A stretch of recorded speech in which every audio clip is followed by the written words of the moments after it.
The Wonder Years, sometimes dramatic, sometimes hilarious, always able to strike just the right emotional chord. TVography, our look at classic television shows and the stars that made them great. Tonight, The Wonder Years, which took its audience on a magical tour of suburban life in the late 1960s. The writing and first-person narrative enabled us to see the world through the eyes of Kevin Arnold, who was coming of age in an age of turbulence. He was an ordinary kid, but there was nothing ordinary about the Wonder Years. Honey, are you okay? It's a tough time in life when you're struggling for manhood and your mother still outweighs you by 50 pounds. It evoked an era and a period in everyone's life. Young man! It was about his little piece of turf, you know, his claim in the world rather than the world around him. It brought back happy memories and a longing for a simpler time. Butthead. To work? It was a period piece, but yet it didn't seem like it had been that far away. Hot dogs or hamburgers for dinner? For me, it was capturing my youth. Throughout its award-winning run, The Wonder Years built a big following out of life's small moments. All the comedy had to be really subtle and really about the characters. Hi, hon. How's work? Work's work. So many times people on the street would say, gosh, you know, it feels like my childhood. I think that's when it started to hit me. Wow, this is really telling these people's stories. Oh, sorry.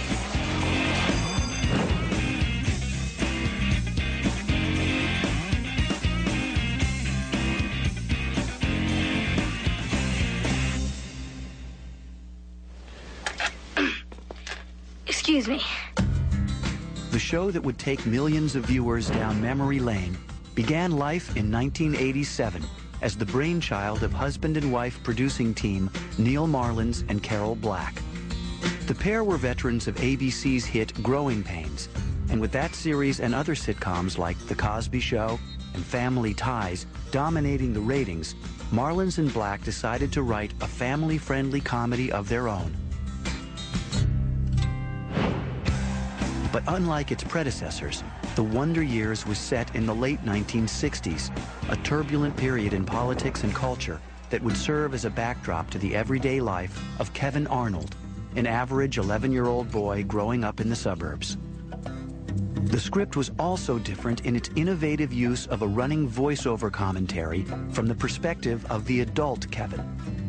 Kevin Arnold was a great universal, that's me, that's the guy who's goes one step forward and one step back. I mean, life just doesn't always work out. What they created was this world which, on one hand, was so silly and insignificant, a seventh grader's junior high school experience. I mean, it sounds so trivial. And yet, by adding the overlay of the older Kevin Arnold looking back at this, everything which continues to be so funny also has a sharp hang to it. Although the other networks passed on the script, executives at ABC were intrigued and saw how the show might appeal to the huge baby boomer audience, many of whom had come of age in the 60s. The network was lagging behind in the ratings race and was willing to take risks to get back on top. I think that there was still, for a lot of the executives in 1980, there's still a sense that if they personally felt that the show was strong, that counted for something. ABC gave the go-ahead for a pilot episode. Production company New World Entertainment funded the enterprise, and Marlins and Black began auditioning talent. Finding the right child actor to play the lead character of Kevin Arnold was the key to the show's success or failure. The search was soon over. Nearly every casting director in town recommended an 11-year-old from Chicago named Fred Savage, who had appeared in the movies The Princess Bride and vice versa. The producers quickly offered Fred the job. He accepted after clearing it with his parents, Joanne and Lou, who wanted to make sure their son's career didn't ruin his life. I think my parents more than I, because I was still, I was like 11 or 12. I was young. But I think they had a sense of what that could mean. If a series gets picked up and is successful, that means we're in LA, you know, for potentially years, you know? So I think that the script was so fantastic that they said, I think this is worth it.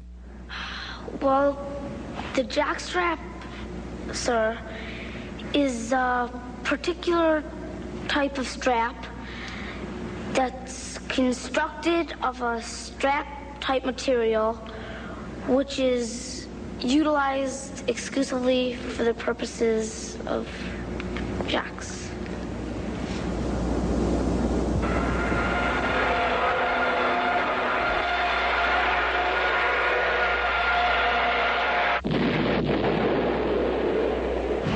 Equally important was casting the other Kevin, the voice of the narrator. Actor Daniel Stern, who had come to fame in the movie Diner, was happy to audition for the part. I went in and did a sort of an anonymous reading of the script. I was contestant number 6 or something like that, because they didn't want to, I think they didn't want to have the baggage of who the person was. They just wanted it to be straight voice, and I got the job. To play Norma Arnold, Kevin's traditional homemaker mom, the show's creators hired Allie Mills. Not only was I not married, but I'd never played a mother. When I read the script, I thought, why is she thinking of me? This is ridiculous. I'd played sort of tough, you know, cuspy, edgy, sarcastic people. When your father gets back, try not to make him crazy. For the character of Kevin's father, grouchy Jack Arnold, the network was hoping to land a famous name. But Marlins in Black lobbied hard for Dan Lauria, a little-known theater actor they had worked with on Growing Pains. When I went in to audition for the networks, I almost blew it again. I had a very good audition, and out of the dark, one of the executives said, "You realize this is a great role?" And I yelled back, said, "No, Richard III's a great role. This is a pretty good role. So it'll be a lot of fun." Neil said he could have killed me when I said that. For the rest of the main characters, Kevin's friends and siblings, Black and Marlins picked kids based more on real-life traits than professional experience.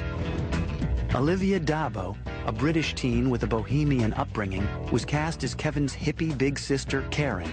I was a teenager myself, so I was drawing off of just that kind of like innate rebellion that was kind of existing within me at the time. I'm gonna get some birth control pills. I thought you should know. Hear what I just heard. The producers selected newcomer Danica McKellar to play Winnie Cooper, the love of Kevin's life. I'll never forget it because Fred was sitting there and I didn't know who he was, but I just thought he was adorable. It's like, oh, who's that? I wonder if that's the guy, you know. I mean, I was 12 and he was 12 and I thought he was cute. Come on, Kevin, stop gabbing with your girlfriend. She's not my girlfriend. For the part of Kevin's brash and bullying older brother, Wayne, Black and Marlins chose young Hollywood veteran Jason Hervey. He's just really sweet, and he's also completely his character. You won't mind me saying this. I mean, I love him because he's always a butthead. Uh-oh. Think girlfriend's mad at you? Maybe better go give her a big French kiss. Shut up, Wayne. In order to land the role of Paul, Kevin's nerdy best friend, Josh Saviano demonstrated a very special ability. They asked me in particular if I could wheeze, because the character called for an asthmatic, allergic wheezer. And I couldn't wheeze at all. And I said, well, what if I sneeze? And they said, yeah, that would work. And I did it, and I remember Neil looked at me and he goes, that's it. With the cast in place, the Wonder Years pilot went into production. Like about half the schools in the country that year, my school was being renamed Robert F. Kennedy Junior High. As we approached those doors for the first time, we felt we were approaching the portals of manhood. To give the show a sense of intimacy, Black and Marlins opted against the common practice of filming in front of a live studio audience. Instead, they shot with a single camera on location in suburban Los Angeles. Where do you want to sit? Anywhere. Let's just sit here. A suburban junior high school cafeteria is like a microcosm of the world. In effect, in junior high school, who you are is defined less by who you are than by who's the person sitting next to you. A sobering thought. The initial episode followed Kevin Arnold's traumatic first days in junior high and his growing infatuation with the girl next door.